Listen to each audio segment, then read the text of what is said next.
இனி விரிவான செய்திகளை பார்க்கலாம்.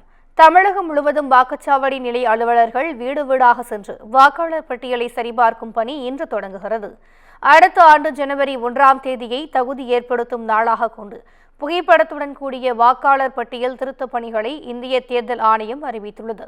அதன்படி இன்று முதல் அக்டோபர் 18ஆம் தேதி வரை வீடு வீடாக சென்று வாக்குச்சாவடி நிலை அலுவலர்கள் வாக்காளர் பட்டியல் சரிபார்த்தல், வாக்குச்சாவடி மறுசீரமைப்பு, வாக்காளர் பட்டியல் மற்றும் வாக்காளர் புகைப்பட அடையாள அட்டையில் உள்ள முரண்பாடுகளை நீக்குதல், வாக்காளர் பட்டியலில் தரமான புகைப்படங்களை இணைத்தல் போன்ற பணிகளை மேற்கொள்கின்றனர்.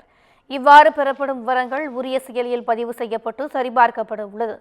இதனையடுத்து ஒருங்கிணைந்த வரைவு வாக்காளர் பட்டியல் அக்டோபர் 29ஆம் தேதி வெளியிடப்பட்டு அன்றிலிருந்து நவம்பர் 28ஆம் தேதி வரை பெயர் சேர்த்தல், நீக்கம் செய்தல் உள்ளிட்டவற்றுக்கான விண்ணப்பங்கள் பெறப்பட உள்ளது.